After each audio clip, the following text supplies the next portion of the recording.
Ya, Assalamualaikum. Waalaikumsalam. Ya, Maulana, silakan. Ya, bentar Pak.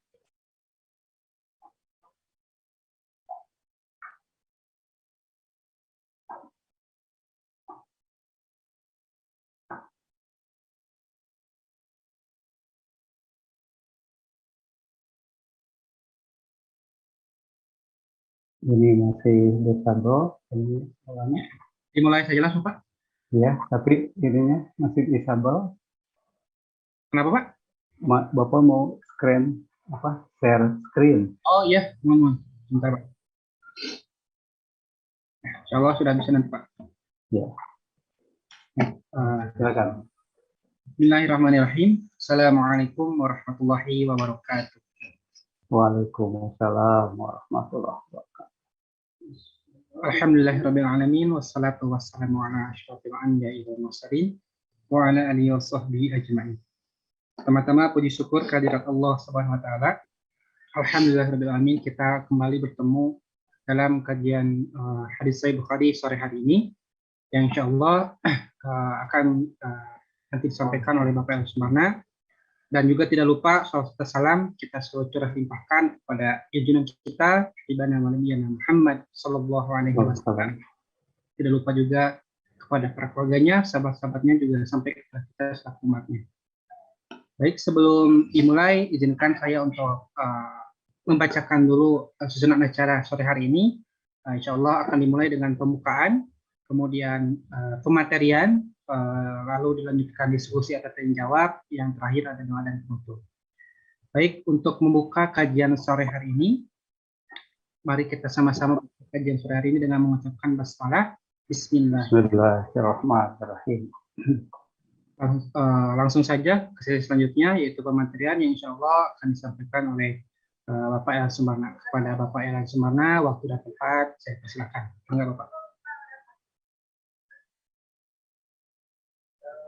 Ya. Bismillahirrahmanirrahim. Assalamualaikum warahmatullahi wabarakatuh. Waalaikumsalam.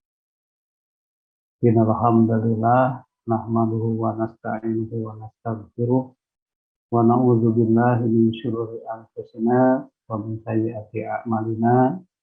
May yahdihillahu fala mudhillalah wa may yudhlilhu fala hadiyalah.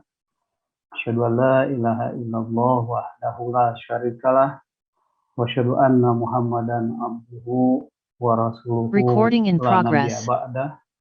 Allahumma shalli wa sallim ala sayyidil mursalin Muhammadin wa ala alihi wa sahbihi ajma'in, amma ba'd.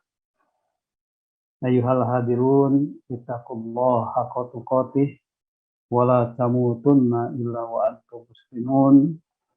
Wa qala aidan, ya ayyuhan nas ittaqu rabbakumul ladzi khalaqakum min nafsin wahidah wa khalaqam minha zawjaha wa batha minhuma rijalan katsiran wa nisaa'a wattaqullaha alladzi tasaaluna bihi wal arham innallaha kana 'alaikum raqiba. Wa qala aidan, ya ayyuhalladzina amanu taqullaha wa qulu qawlan sadida yuslih lakum a'malakum wa yaghfir lakum dzunubakum wa may yuti'illaha wa rasulahu faqad faza fawzan 'azima. Wa qala nabiyyu sallallahu alaihi wasallam, fa inna asdaqal hadits kitabullah ta'ala wa khairul hadi Muhammadin sallallahu alaihi wasallam wa syarrul umur muhdatsatuha wa kullu muhdatsatin bid'ah wa kullu bid'atin dhalalah wa kullu dhalalatin finnar. Hadirin jamaah yang Allah muliakan, kajian kita ini kita buka dengan nasihat untuk kita sendiri, untuk saya dan hadirin yang Allah muliakan, agar senantiasa untuk meningkatkan ketakwaan kita dan untuk tidak maut kecuali dalam keadaan keislaman. Ayat berikutnya mengetengahkan kepada kita, Allah Subhanahu wa taala berfirman, ya ayuhan nas ittaqu rabbakumul ladzi khalaqakum min nafsin wahidah. Wahai manusia, bertakwalah kalian kepada Tuhan kalian yang telah menciptakan kalian dari diri yang satu. Wa khalaqa minha zaujaha, kemudian dia pula yang menciptakan pasangannya. Wa batha minhuma rijalan katsira wa nisaa, dan daripadanya dari sepasang tadi Allah mengembangbiakan laki-laki yang banyak dan wanita yang banyak. Karena itu wattaqullaha allazi tasaaluna bihi wal arham, bertakwalah kalian kepada Allah dan dengannya kalian saling meminta dan berkasih sayang. Innallaha kana 'alaikum raqiba, sesungguhnya Allah atas kalian itu mengawasi. Dalam ayat yang lain Allah juga menasihati kita, ya ayyuhalladzina amanu taqullaha wa qulu qawlan sadida. Wahai orang-orang yang beriman, bertakwalah kalian kepada Allah dan ucapkanlah ucapan yang benar. Niscaya yuslih lakum a'malakum. Kalau kita mengucapkan dengan ucapan yang benar, kalau kita bertakwa kepada Allah disertai dengan mengucapkan ucapan yang benar, yuslih lakum a'malakum, niscaya Allah akan membereskan amaliyah kita, amaliyah kalian, wa yaghfir lakum dzunubakum, dan Allah akan mengampuni semua dosa kalian. Karena itu, wa may yuti'illaha wa rasulahu, siapa yang taat kepada Allah dan kepada Rasulnya, faqad faza fawzan 'azima, sungguh dia akan mendapatkan keberuntungan. Baik, karena itu hadirin sekalian, ayat-ayat tadi di sini kita tutup dengan salah sebuah sabda Nabi. Di sana dalam sabda itu dikatakan bahwa fa inna asdaqal hadits kitabullah ta'ala. Sesungguhnya sebaik-baiknya ucapan itu, sebaik-baiknya pemberitaan itu, sebaik-baiknya perkataan itu hanyalah kitab Allah. Wa khairul hadi Muhammadin, dan sebaik-baiknya petunjuk adalah petunjuk Muhammad sallallahu alaihi wasallam. Wa syarrul umur, dan seburuk-buruknya urusan adalah muhdatsatuha, hal-hal yang baru. Wa kullu muhdatsatin bid'ah, dan hal yang baru itu adalah termasuk bid'ah. Wa kullu bid'atin dolalah, setiap yang bid'ah itu adalah dolalah, sesat. Wa kullu dolalatin finnar, dan setiap yang sesat itu tentu dalam neraka. Hadirin sidang jamaah yang Allah muliakan, itu tadi pembukaan dengan membacakan beberapa ayat dalam Al-Quran dan salah sebuah hadis Nabi, ya. Nah, kita pada saat ini masih membahas tentang kitabul wudu, ya, membahas tentang kitabul wudu. Nah, babnya bab masiro si kulli ini. Nah, bab babu masiro, bab tentang mengusap kepala seluruhnya. Nah, adapun hadirin sekalian, dalam menuliskan bab ini, Imam Bukhari mengutip ayat, gitu ya. Ini kan mengusap kepala seluruhnya, gitu ya. Mengusap seluruh kepala maksudnya. Beliau bersandarkan kepada firman Allah Ta'ala, yakni wamsahu biru'usikum, ya, di qaulillah Ta'ala, karena firman Allah Ta'ala wamsahu biru'usikum. Nah, jadi dasar Imam Bukhari dalam membuat bab tentang mengusap seluruh kepala ini didasarkan pada salah sebuah ayat, ya, dasarkan pada salah sebuah ayat. Nah, ini itu surat, kita lihat suratnya, itu surat Al-Maidah ayat 6. Surat Al-Maidah ayat 6. dengan Allah berfirman, wamsahu, dan usaplah oleh kalian biruusikum, kepala kalian. Nah ini dasar atau hujah beliau Imam Bukhari dalam membuat bab ini, membuat mengusap seluruh kepala. Nah begitu.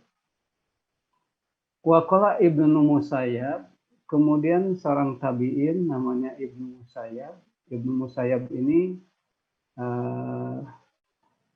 bekas budaknya Ibnu Umar, ya, bekas budaknya Ibnu Umar. Ya. Ibnu Musayyab berkata, al-mar'atu, seorang perempuan, biman zilati rojul, sama dengan seorang laki-laki kedudukannya. Dalam hal ini tamsahu ala ro'siha, dalam hal mengusap kepalanya. Nah begitu. Jadi dalam berwudu itu seorang perempuan sama, tidak ada bedanya dengan laki-laki. Ada kewajiban untuk mengusap kepala. Begitu. Ini kata Ibnu Musayyab, mantan hamba sahaya Ibnu Umar.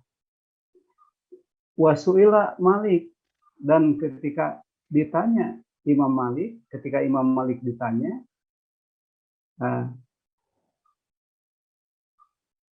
ayuh zi'u, ya,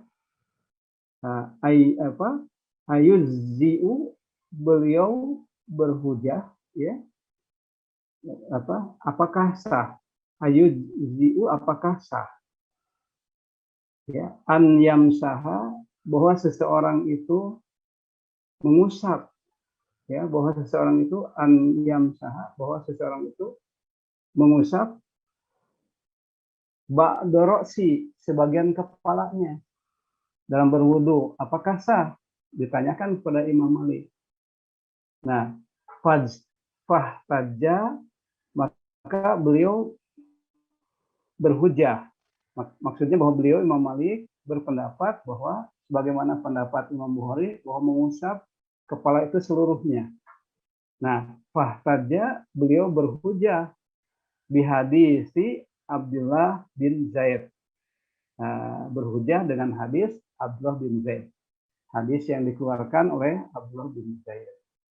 Nah ini perkataan pembukaan Imam Bukhari ketika akan menuliskan sebuah hadis terkait dengan mengusap seluruh kepala dalam berwudu. Nah, di samping beliau itu berhujah kepada surat Al-Maidah ayat 6 tadi, juga kepada perkataan Imam Malik. Nah, dan demikian juga Ibnu Musayyab menyatakan bahwa perempuan dan laki-laki dalam berwudu itu dalam mengusap kepala sama aja, tidak ada bedanya. Begitu. Hadirin jamaah yang Allah muliakan, Bapak dan Ibu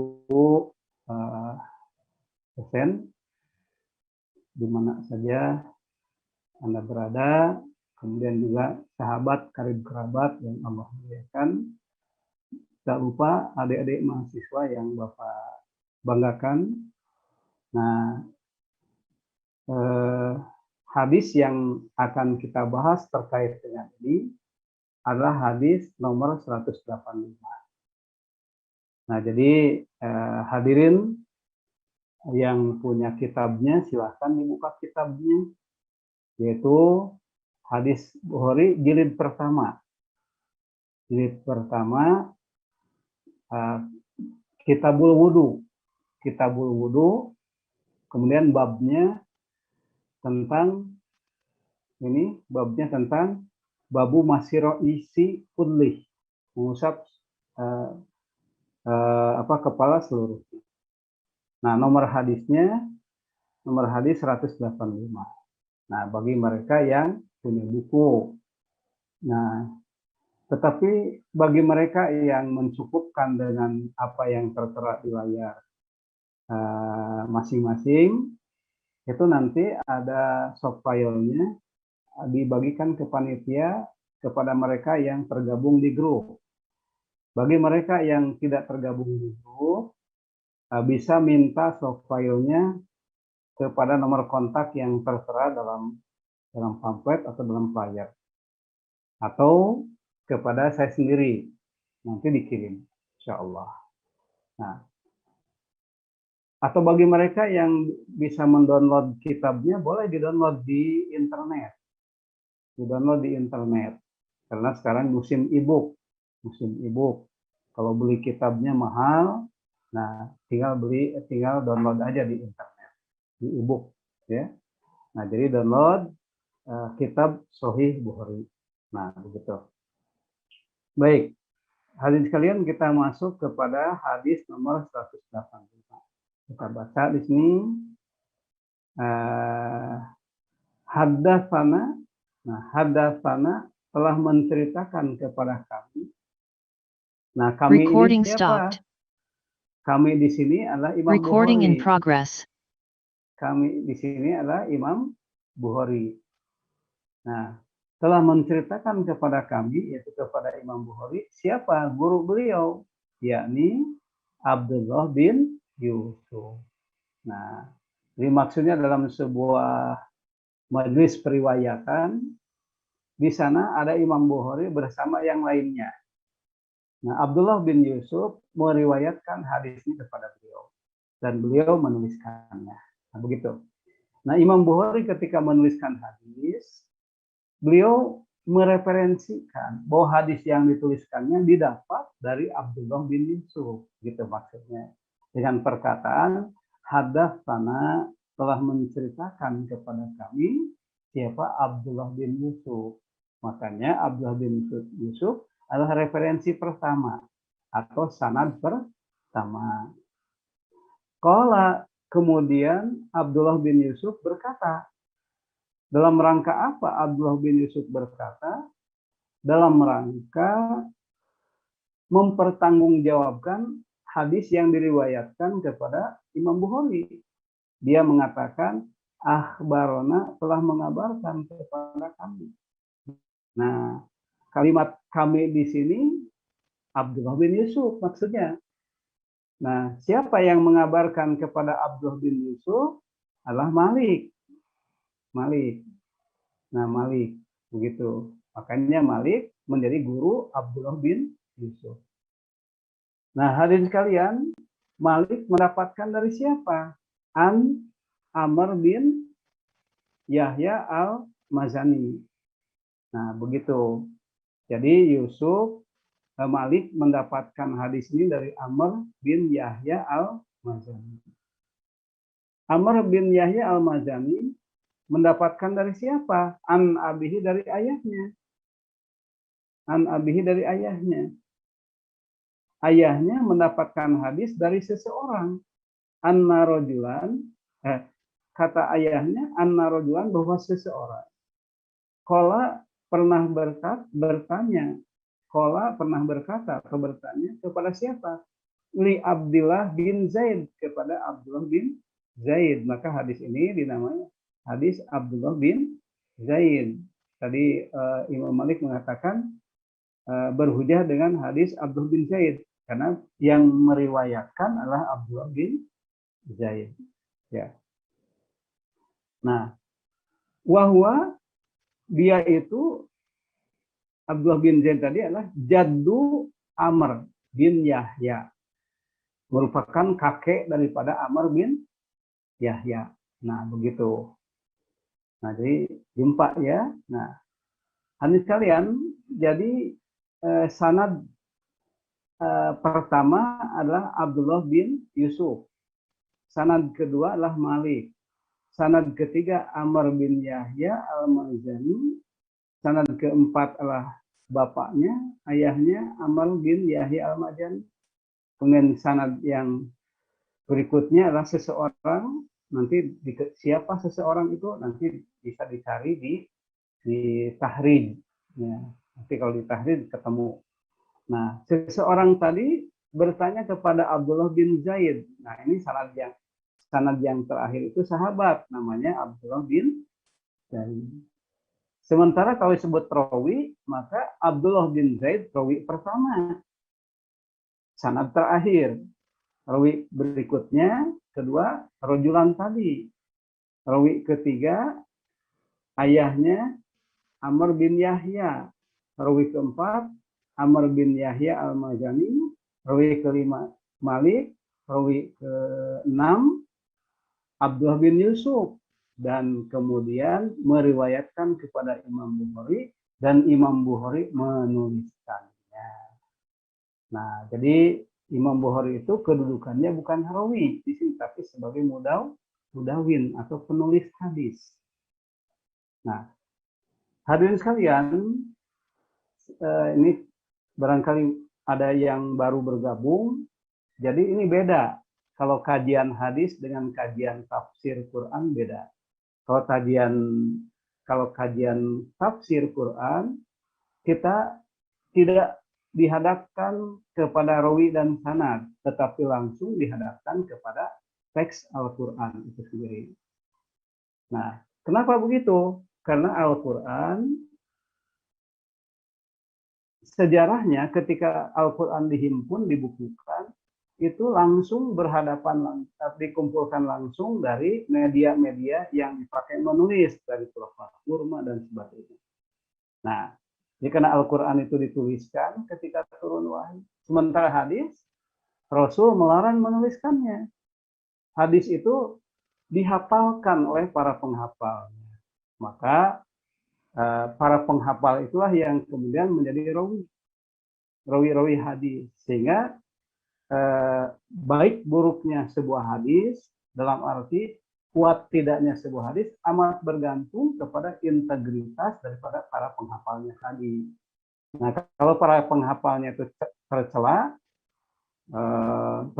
secara wawasan, tercela secara hafalan, tercela secara integritas keagamaannya, maka jelas rawi hadis yang diriwayatkannya ikut tercela juga. Nah, begitu.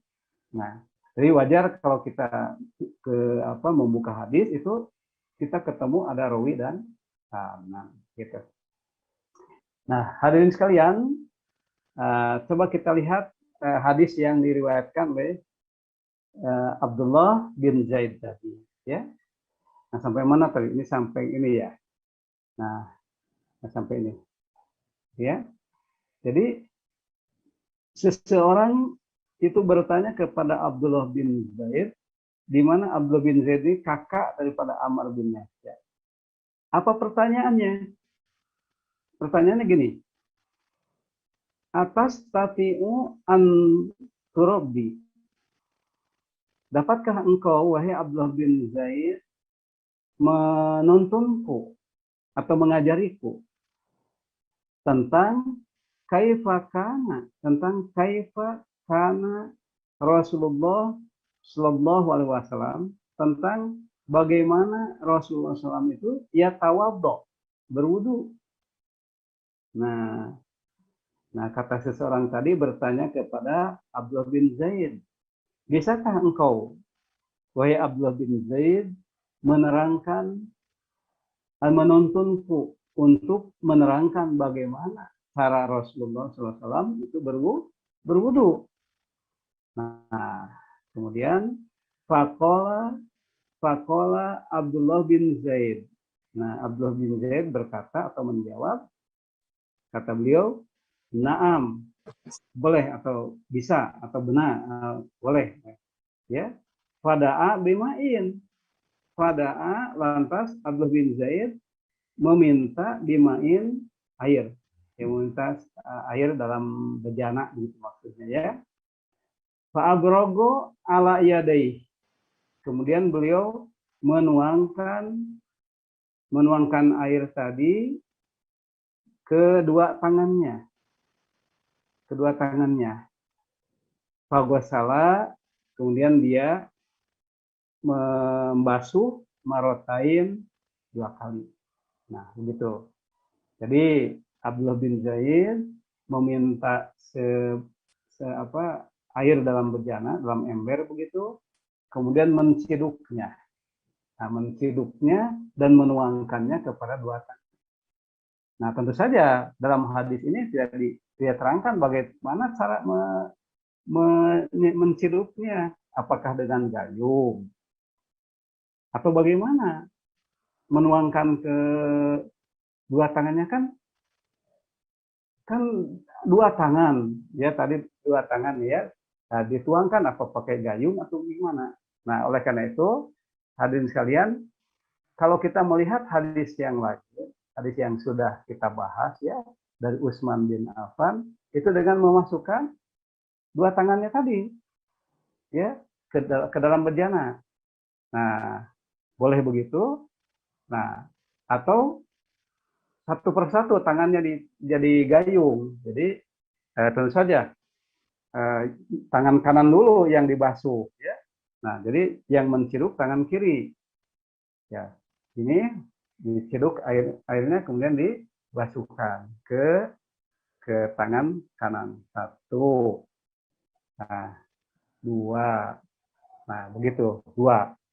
Nah, kemudian tangan kanannya ngambil air menciduk kemudian dibasuhkan ke tangan kirinya. Satu. Kemudian ambil lagi di sela-sela ya begini ya. Dua. Nah, begitu caranya. Kalau dalam hadis lain, itu dalam hadis Utsman bin Affan yang telah kita bahas sebelumnya. Gitu. Hanya di sini dua kali. Dua kali. Kalau di Utsman bin Affan, tiga kali. Di tempat lain satu kali. Di apa kan begitu. Ya. Ini seperti yang sudah kita bahas. Bahwa batas minimal membasuh anggota wudhu itu adalah satu kali atau dua kali atau batas maksimal tiga kali. Tidak boleh lebih dari tiga kali kan contohnya gitu. Nah, jadi hadirin sekalian boleh ya, boleh membasuhnya satu kali atau dua kali atau tiga kali. Nah, kalau di zaman Nabi amat bergantung kepada persediaan air, cukup tidaknya air. Biasanya kalau airnya terbatas, Nabi melakukannya dengan satu kali. Begitu. Nah, kalau airnya cukup, Nabi melakukannya tiga kali. Begitu. Atau di sini dua kali. Begitu. Ya. Nah, itu hadirin sekalian. Nah, jadi boleh pilih saja. Ya, boleh satu kali, boleh dua kali, boleh tiga kali. Gitu. Nah, setelah Rasulullah itu membasuh dua tangannya dua kali, ya, kemudian beliau madmado itu berkumur-kumur, wastan syaro, dan menghirup air ke hidung, ya, dan membuangnya. Salasan tiga kali. Nah, berkumur-kumur, ya, dia diambil, diciduk dengan dua tangan, kemudian masukkan sebagian ke mulut, sebagian dihirup ke dalam hidung kita. Nah, kemudian dibuang bersamaan dengan air yang ada di mulut kita dan yang di hidung kita. Nah, begitu, tiga kali. Nah, ya. Jadi, nah ini kalau dalam hadis lain kita menghirup air ke hidung itu sedalam mungkin. Kemudian setelah itu baru dibuang. Begitu. Nah, hadirin sekalian begitu. Ya. Setelah itu kemudian gosala Rasul membasuh wajahnya salasan tiga kali. Jadi setelah mencuci dua tangan, berkumur-kumur dan membuang air dari hidung, kemudian Rasul membasuh wajahnya tiga kali. Nah, kemudian diciduk ya hari kan, yang batas wajah itu adalah yang berbatasan dengan rambut, Jadi termasuk telinga, termasuk bawah dagu. Makanya cara membasuh wajah itu adalah ciduk air dengan dua tangan, kemudian ke tengah-tengah wajah kita, ya, ciduk, kemudian diratakan. Nah, cara meratakannya adalah begini. Nah, kemudian masuk ke sini.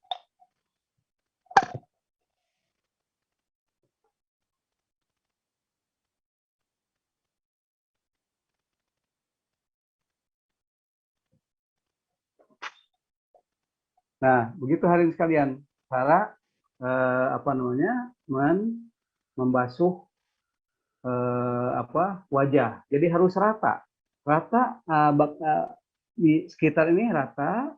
Kemudian pokoknya perbatasan rambut kita dengan kulit wajah itu harus basah, termasuk telinga batasnya, kemudian di bawah dagu, begitu.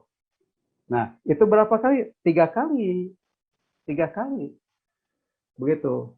Nah, setelah membasuh wajah, summa gosala, kemudian beliau mencuci yadaihi, dua tangannya, marotain 2 kali, marotain 2 kali, ilal marofik, sampai sikut, sampai 2 sikut. Jadi beliau setelah membasuh wajah baru mencuci dua tangannya sampai sikut. Jadi caranya ciduk air di bejana. Kalau dulu kan belum ada keran. Jadi jadi kita kalau ada keran sih mudah ya, tinggal kita ini saja, langsung wudhu saja. Kalau ini bejana ya, dan diciduk, kemudian dialirkan ke tangan yang kanan. Ciduk, alirkan ke tangan kanan, terus diratakan sama kita, ratakan, nah sampai sikut, kemudian diputar, kemudian nah gitu, satu, ambil lagi, kemudian alirkan ke tangan kita, tangan kanan dulu, nah kemudian sampai sikut harus basah ya, bahkan lebihkan sedikit dari sikut, putar lagi. Nah, begitu. Kemudian ambil lagi, putar lagi. Nah, kemudian, dan seterusnya dengan tangan kiri. Begitu. Tangan kiri juga sama. Tangan kiri alirkan. Nah, kemudian putar. Nah, 2 kali. Dalam hadisnya 2 kali, sampai sikut. Setelah itu hadirin sekalian, summa masaha. Kemudian mengusap. Nah, kalau kepada tangan, kemudian berkumul-kumul, kemudian mencuci wajah, tapi kemudian mencuci dua tangan tadi. Nah, tetapi kalau ke kepala bahasanya summa, kemudian masaha, Rasul mengusap. Mengusap ya, tidak mencuci, mengusap. Roksahu, kepalanya, biyaidihi, dengan dua tangan. Nah, jadi perhatikan kalimatnya. Kemudian Rasul mengusap, ya. Dalam hadis lain ciduk dulu airnya, ya, asal basah saja ini, karena tidak dibasuh ya, tapi diusap, ya, asal basah. Ambil airnya, kemudian dicipratkan dulu ke tempat kosong, kemudian diusapkan ke kepalanya dengan batangnya. Perhatikan. Nah, begitu kan? Dengan dua tangan kan, gitu ya. Nah, setelah itu bagaimana cara mengusapnya? Perhatikan kalimatnya. Fa'akbala bihima wa adbaro. Jadi dimulai dari depan kepala sampai belakang. Nah, begitu, diusap ini sampai belakang. Ya. Nah, wa bada'a, lanjutkan kalimatnya. Bada'a, kemudian memulai lagi bimuqaddami ra'sihi, ya, jadi dia menghadap fa'akbala, dia menghadapkan bihima dua tangannya, wa adbaro sampai belakang. Ya, dia memulai bimuqaddami ra'sihi, dari depan kepalanya, hatta zahaba bihima ila fakoh, sampai ini, sampai leher belakang. Jadi gini, dari sini sampai leher belakang diusapkannya. Jadi kita leher belakangnya kena ya, leher belakangnya kena, leher belakang itu. Summa radahuma, kemudian mengembalikan tangan yang di belakang itu, ila makanil ladzi, ke tempatnya yang awal. Ke tempatnya yang awal, ya. Begitu. Nah, jadi hadirin sekalian, kalau dalam hadis ini masaha, dia mengusap saja. Tidak disebutkan cirinya, bagaimana mengusapnya. Tapi kalau dalam hadis yang lain, hadis Utsman yang sudah kita bahas tadi, itu dengan memasukkan jari-jari kita ke pangkal rambut. Nah, ini persoalannya kan rambut dengan kepala kan beda. Kan yang disebutkan kepala bukan rambut. Itu masalahnya, itu yang diperselisihkan oleh ulama. Ini oleh karena itu cara mengusapnya itu bukan begini. Kalau itu mengusap rambut, yang diperintahkanlah mengusap kepala. Karena itu dalam hadis lain caranya adalah dengan memasukkan jari jemari kita itu dimasukkan ke akar-akar rambut. Jadi begini.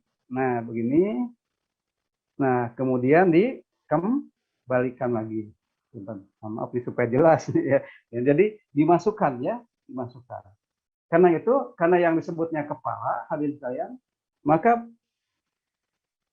muslimah ya, bagi ibu-ibu, bagi adik-adik putri nih. Jadi yang rambutnya panjang sampai juntai ke bawah gitu ya.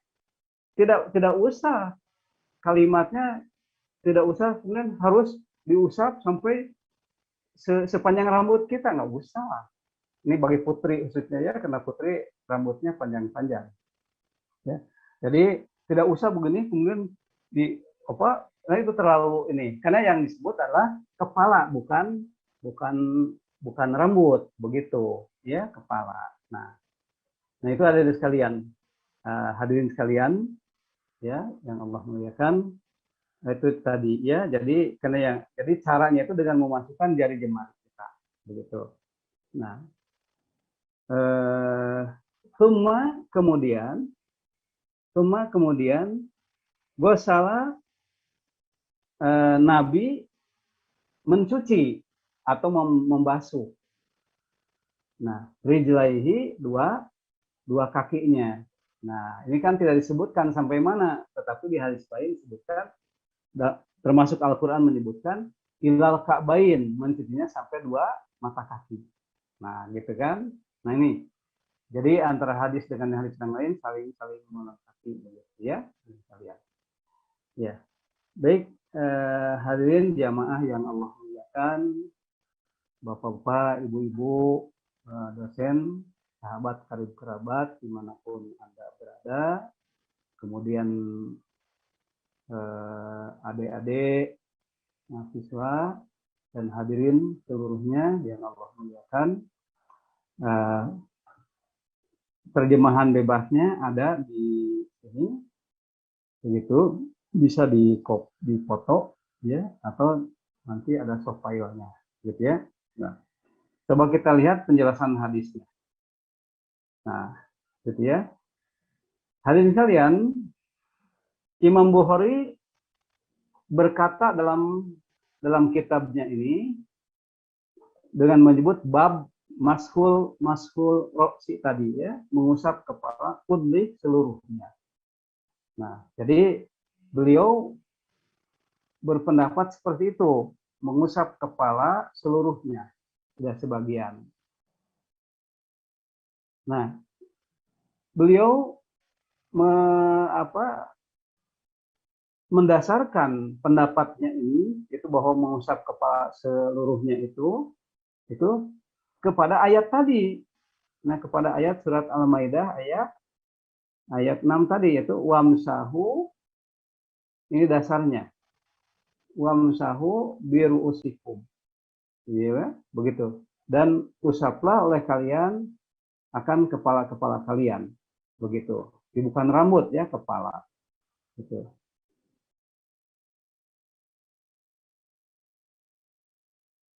Nah, adapun arti ba pada ayat di atas, pada wamsahu biru'usikum. Nah, ada ba di sana. Ini ada.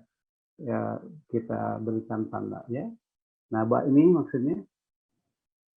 Nah, ba itu wamsahu bi ru'usikum. Bi itu kan atau ba tadi, kata Imam Bukhari memiliki arti adalah melekat, tidak menunjukkan sebagian. Ba itu tidak menunjukkan sebagian, tetapi melekat. Ya, nah berbeda pandangannya dengan Imam Syafi'i, madhabnya. Nah, Imam Bukhari itu madhab fikihnya adalah Syafi'i, begitu. Tapi dalam hal ini berbeda pendapat, begitu ya. Kalau Imam Bukhari mengusap seluruhnya, tapi Imam Syafi'i mengusap sebagian. Nah, ini. Nah, ternyata perbedaannya pada lafaz ba di sini. Kata Imam Bukhari, ba itu menunjuk arti melekat, bukan sebagian. Seperti pada kata, misal ada kata begini ya, ada bahasa Arab, ada sebuah kalimat dalam bahasa Arab, masahtu bikada, artinya aku mengusap dengan ini. Nah, kalau kalimatnya aku mengusap dengan ini, kalau ini itu adalah tangan tadi, artinya aku melekatkan kedua tanganku. Aku melekatkan kedua tanganku pada sesuatu sambil mengusapnya. Gitu. Jadi kalimat ba itu hanya melekat. Jadi kalau masahtu bikada, aku mengusap dengan ini, dengan tangan, berarti menempelkannya. Ya, kalau mengusap ya berarti diusapkan. Begitu katanya, kata Imam Bukhari. Jadi tidak menunjuk sebagian. Halnya berbeda dengan Imam Syafi'i yang mengartikan ba itu adalah sebagian. Gitu ya. Makanya cara mengusap kepala menurut Imam Syafi'i adalah sebagian. Itu dengan begini. Karena beliau menafsirkan ba itu sebagian. Gitu. Nah, ini perbedaan Imam Bukhari dengan Imam Syafi'i yang jadi madhabnya. Jadi beliau itu, Imam Bukhari itu madhabnya, madhab Syafi'i. Tapi berbeda pendapat dalam hal ini. Begitu. Nah, yang kedua, hadirin sekalian, jika seseorang yang akan berwudu tadi memakai sorban, atau putri yang berjilbab, ya, nah, kan yang melekat pada, kan sorban tadi atau jilbab tadi melekat pada kepala tuh, ya, maka tidak mengapa mengusapnya saja, karena ketetapannya jatuh pada kain sorban atau pada jilbab tadi. Nah, begitu. Ya, tentu saja ini khususnya bagi putri, ya, bagi putri. Kalau memang tidak ada tempat wudhu yang aman, ya, dari pandangan laki-laki yang bukan mahramnya, kan tidak mungkin membuka kerudungnya, ya, di tempat umum, ya, gitu. Maksudnya di tempat yang terlihat oleh yang lain, ya. Jadi misal di rest area, tapi di rest area udah bagus-bagus tuh masjidnya sekarang, ya, udah terpisah tempat wudhu laki dan tempat wudhu perempuan. Nah, tetapi di masyarakat, masjid-masjid masyarakat kadang bersatu antara wudhu laki dan wudhu perempuan. Nah, taruhlah putri kita ini, akhwat kita ini ingin sholat, ya, di tempat itu belum wudhu. Nah, tentu saja harus nunggu sepi laki-laki berwudhu, ya, nanti janjian dengan temannya atau dengan pengurus masjid, nanti saya berwudhu, gitu ya. Mohon yang lain tidak. Tetapi itu juga rentan kan, ya. Tapi makanya harus janjian, harus ada yang menjaganya. Gitu. Nah, jadi tidak usah dibuka kudungnya, jilbabnya, langsung saja mengusapnya itu dengan mengusap jilbabnya tadi, begitu ya. Nah, begitu. Nah, coba kita lihat yang ketiga. Dalam hadis di atas disebutkan, kemudian beliau mengusapnya dengan kedua tangannya. Nah, kalimat ini. Mana tadi Recording ya? stopped. Nah, mengusap dengan kedua tangannya. Iya. Mana tadi ada ya? Ya ada tadi ya. mengusap dengan kedua tangannya. Kalimat mengusap dengan Recording in kedua tangannya progress. tadi, dengan mengusap dengan kedua tangannya tadi adalah semakin jelas bahwa yang diusap itu seluruh kepalanya. Ya, kan wamsahu biru usikum, mengusap dalam hadis tadi itu, kalau wamsahu itu ayatnya, mengusap dengan kedua tangannya. Berarti tidak mungkin sebagian gitu ya. Kan kedua tangannya ini masa begini, ya, begini kan dengan kedua tangannya ini diusap. Nah, berarti diusap ya, diusap begitu. Nah, itu maksudnya, ya. Oleh karena itu arti ba di sini adalah melekat. Arti ba di sini adalah melekat, ya. Melekat, tidak ngambang gitu, melekat. Nah, hadirin sekalian, baik yang keempat, hadis ini mengisyaratkan adanya kebolehan mencampur bilangan dalam satu wudhu. Kan tadi ada Rasul membasuh wajahnya 3 kali, tetapi tangannya 2 kali, begitu kan? Berarti boleh kita hadis ini mengisyaratkan bolehnya mencampur bilangan basuhan dalam satu wudhu. Mungkin yang ini 1 kali, yang ini 2 kali, yang ini 3 kali, boleh-boleh saja, begitu. Kalau memang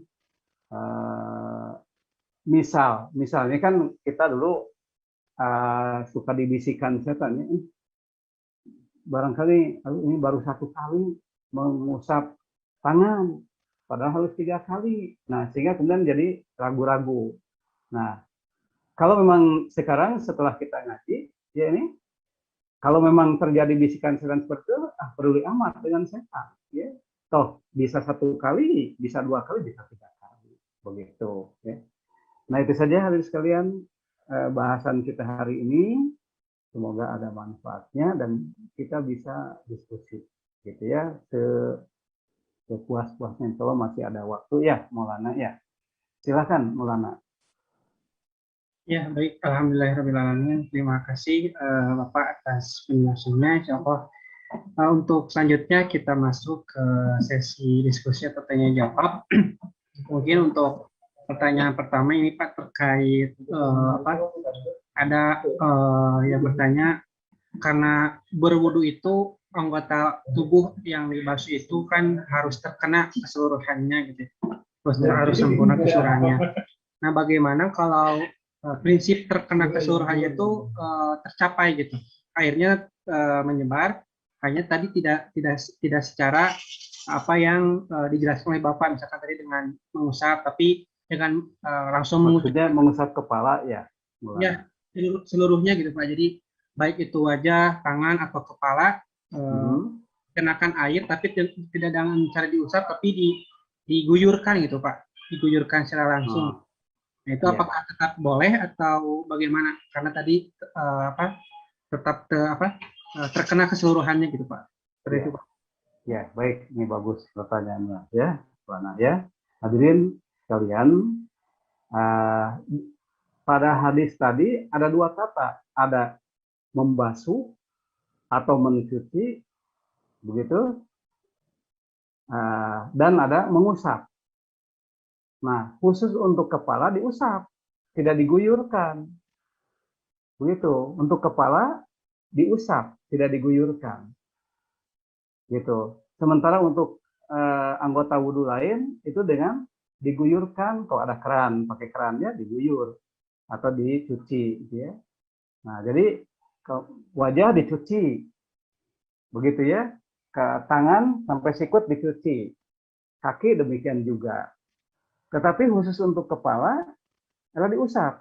Artinya kalau diusap tidak dicuci.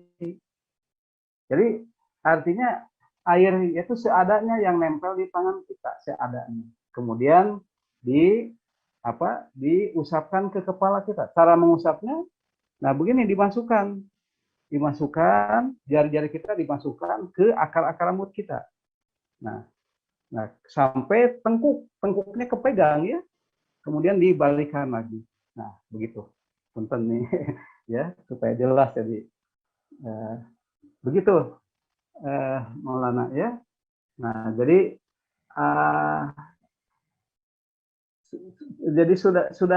sudah kebijakan dari Rasulullah kalau memang mesti harus diguyur itu rambut, masya Allah ya repot sekali setiap wudhu harus basah rambut kita gitu ya.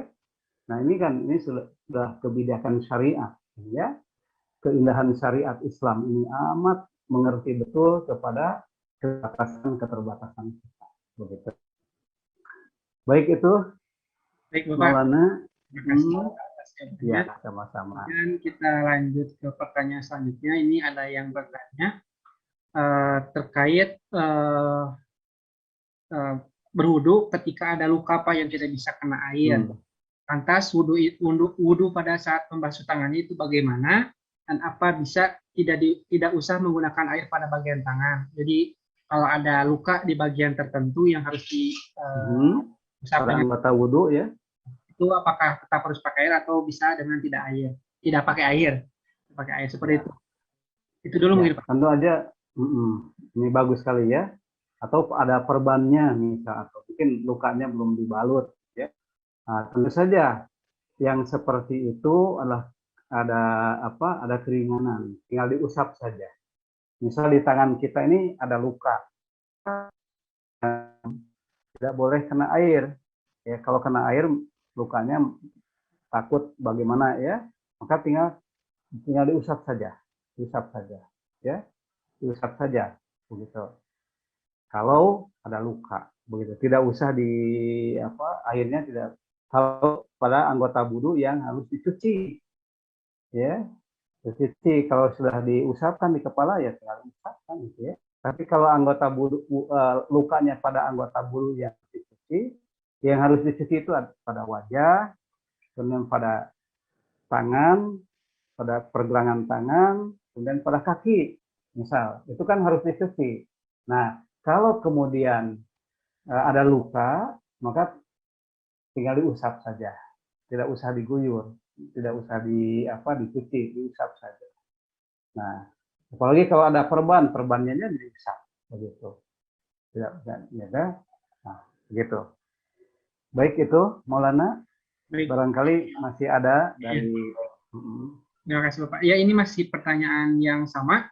Maksudnya dari penanya yang sama Pak, menambahkan untuk tadi tata cara mengusap berwudu di bagian kepala itu kan keseluruhan.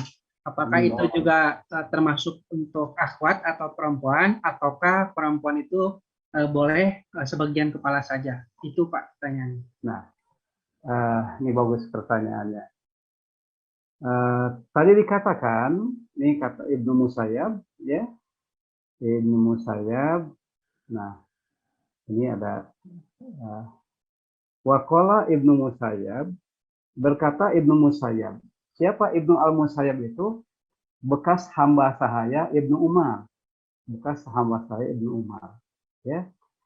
Jadi Ibnu Umar Ibnu Musayyab itu sudah sekian lama bersama Ibnu Umar dan tentu saja melihat bagaimana Ibnu Umar berwudu dan sebagainya, ya. Nah, oleh karena itu para imam kadang sangat mempercayai apa yang dikatakan oleh Ibnu Musayyab. Kenapa sih beliau Ibnu Musayyab itu melihat kepada perbuatan sahabat, begitu. Walaupun Ibnu Musayyab itu tidak jumpa dengan Rasulullah, tetapi dia jumpa dengan sahabat dan sahabat jumpa dengan Rasulullah, itu masalahnya. Nah, kata Ibnu Musayyab, al-mar'atu, perempuan itu bimanzilati rajul, kedudukannya sama dengan laki-laki. Khusus dalam hal ini tamsahu ala ra'siha, dia pun juga sebagaimana laki-laki harus menyapu, mengusap kepalanya seperti laki-laki, yaitu keseluruhan. Nah, oleh karena itu, hadirin sekalian, di sini yang disebut kepala bukan rambut. Nah, itu. Nah, jadi rambut perempuan kan panjang-panjang tuh. ya panjang-panjang. Mungkin ada yang panjang sampai menjuntai ke bawah rambut perempuan, ya sampai ke bawah. Kan tidak diartikan mengusap kepala itu mengusap rambut, jadi harus diusap sampai ujung rambutnya yang panjang. Tidak. Tetapi yang jadi ukuran kepala. Walaupun rambutnya panjang, tentu saja rambutnya itu dulu ya, diikat dulu ya. Kalau masa berwudu rambutnya yang panjang itu rambutnya hanya sebahu ya. Nah, tetapi kalaupun panjang tidak dipapai, istilahnya tidak di ini sampai ke bawah ya. Ukuran itu tengkuk. Jadi putri pun ya sama dengan laki-laki. Jadi dia harus masuk sampai ke tengkuk begini. Nah, ke tengkuk ini. Berwudunya sampai tengkuk ini. Ya, sama begitu. Sebatas yang dia mampu. Sebatas ini. Kan memasukkan ke sini. Ya, nih. Sampai sini saja berhenti. Biar rambut yang terurai ke belakangnya biar. Sampai tengkuk saja dipegang. Walaupun mungkin untuk putri masih terhalang dengan rambut ya, tidak mengapa. Ya, tidak mengapa. Jadi masuk ke sini sampai ini ya, sampai tengkuk. Pegang aja tengkuknya untuk putri, baru dikembalikan lah. Begitu. Ya. Begitu, Maulana. Silakan yang lainnya. Bangsa yang di TV UPI. Ya, baik itu yang streaming di YouTube TV UPI ataupun di Room Zoom. Ada pertanyaan kembali Bapak, ini terkait media airnya Pak, media airnya. Ketika berwudu dengan menggunakan air, tentunya air bersih gitu ya. Tapi kalau keadaan suhunya yang sangat dingin Pak, yang sangat dingin dan airnya jadi sangat-sangat dingin, itu apakah diperbolehkan untuk berwudu dengan menggunakan air yang hangat? Dan sebaliknya Pak, mungkin ada cuaca yang sangat panas, dan itu airnya membuat airnya juga panas, itu apakah juga bisa jadi air jadi sebaliknya gitu Pak? Itu bagaimana kalau pun? Iya, ini pertanyaan yang bagus sekali ya, karena memang berkaitan dengan fakta-fakta kita di lapangan. Jadi ada sahabat berwudu dengan air hangat, memang ada. Belum kita bahas ya, sahabat berwudu dengan air hangat. Boleh kalau kita berwudu dengan air hangat. Tapi inti masalahnya hadirin sekalian, kalau kita memang madarat berwudu dengan air dingin, misal di kutub ya, atau di tempat-tempat yang sejuk, misal di Lembang ya, kalau di kita di Lembang nih. Nah, kalau ini ada Uda Julfadli ya, Uda ya. Ini di mana yang di Ciwidey. Ciwidey itu kalau di Sumatera itu di Bukit Tinggi itu, dingin-dingin ya. Gambaran Bukit Tinggi itu kalau di Bandung di Ciwidey itu. Dingin-dingin, malam-malam harus wudu misal gitu ya. Harus wudu.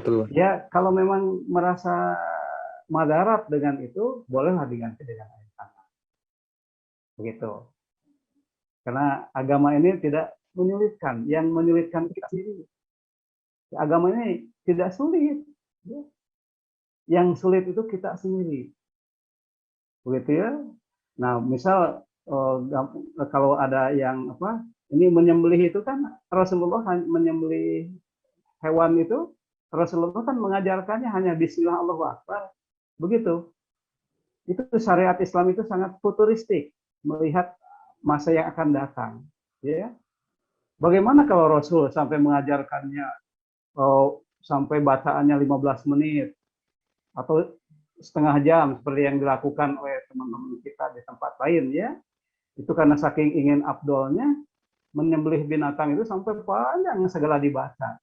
Nah, padahal kalau hari ini yang kurbannya sampai 100 ekor sapi misal, bagaimana tuh 100 ekor sapi kali setengah jam per orang, Masya Allah ya. Nah, karena itu yang agama itu menjadi sulit karena dipersulit oleh begitu. Baik, Maulana, jadi bisa ya? Ya, baik. Terima kasih Bapak atas penjelasannya. Mungkin melihat waktu, mungkin satu pertanyaan kembali ya Pak. Ya, satu pertanyaan kembali. Mangga untuk yang raise hand, Kang Zulfadli, boleh silakan unmute.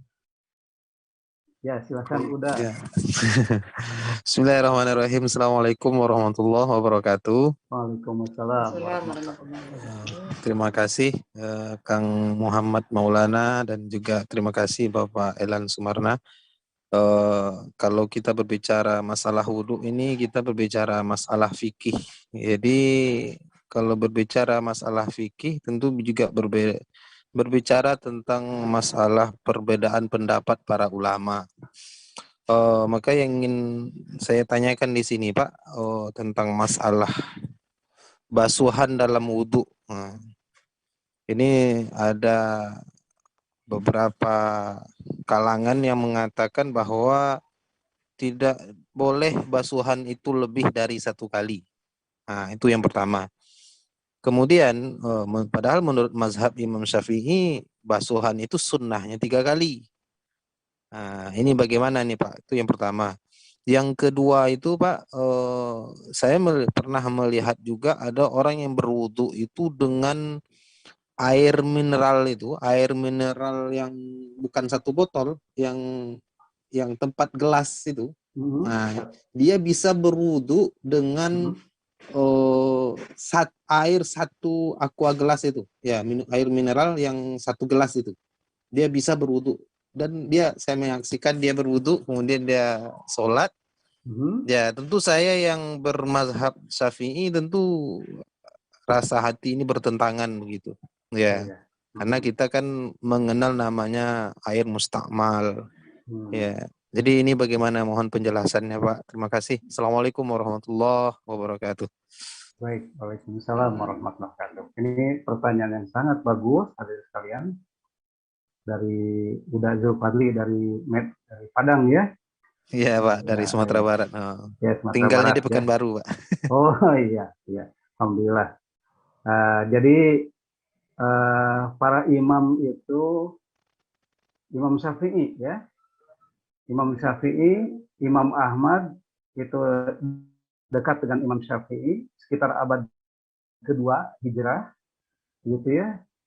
Imam Malik itu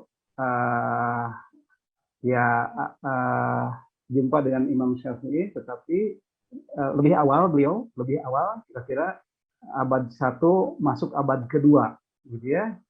Imam Malik, kemudian Imam Hanafi lebih awal lagi, ya, pada abad ke-1 Hijrah kira-kira, ya. Nah, sementara Imam Bukhari itu abad ketiga. Nah, begitu.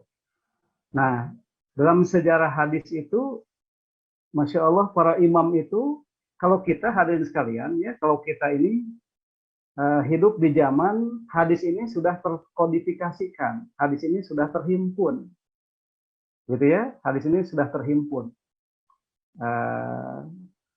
Kita ingat tadi perkuliahan hadis ya bersama Prof. Nis itu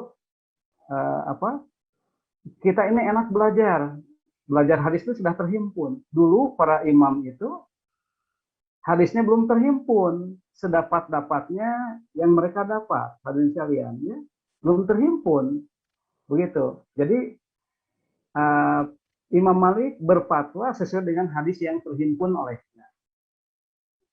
Imam Hanafi demikian juga, Imam Syafi'i demikian juga, Imam Ahmad demikian juga. Mereka masing-masing berfatwa dengan dasar fatwanya hadis-hadis yang terhimpun oleh masing-masing.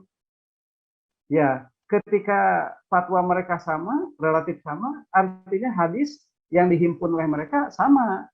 Hadis itu tidak dihimpun oleh Imam Syafi'i, oleh Imam Ahmad dan sebagainya terhimpun. Tetapi persoalannya ketika ada hadis yang tidak terhimpun, yang hanya dihimpun, jadi hadis ini hanya dihimpun oleh Imam Ahmad, tidak didapat oleh Imam Syafi'i, maka Imam Syafi'i berijtihad. Gitu, Imam Syafi'i berijtihad. Misal dalam tadi yang disampaikan oleh Zulfadli tadi ya, ada yang berfatwa ini tidak boleh lebih dari satu kali. Nah, mungkin kalau memang itu ada pendapat begitu, mungkin pendapat imam tadi itu tidak menemukan hadis-hadis yang bercerita tentang basuhan 2 kali atau 3 kali. Begitu, ya. Nah, begitu. Sementara di Imam Syafi'i sampailah hadis yang 3 kali, maka beliau mensunahkan sampai 3 kali.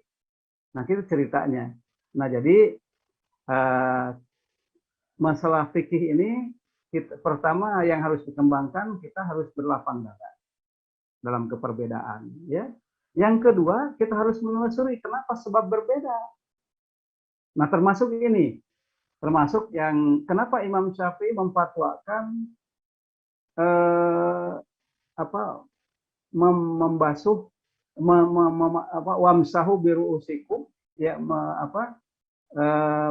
wamsuh, ya, kalimat ini Imam Syafi'i berpendapat bahwa bi di sini sebagian, walaupun ini ditentang oleh Imam Bukhari, ya.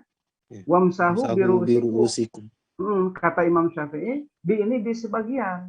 Kenapa beliau menafsirkan ayat ini dengan mengusap kepala dengan sebagian, mengusap dengan sebagian kepala? Jadi begini, begitu.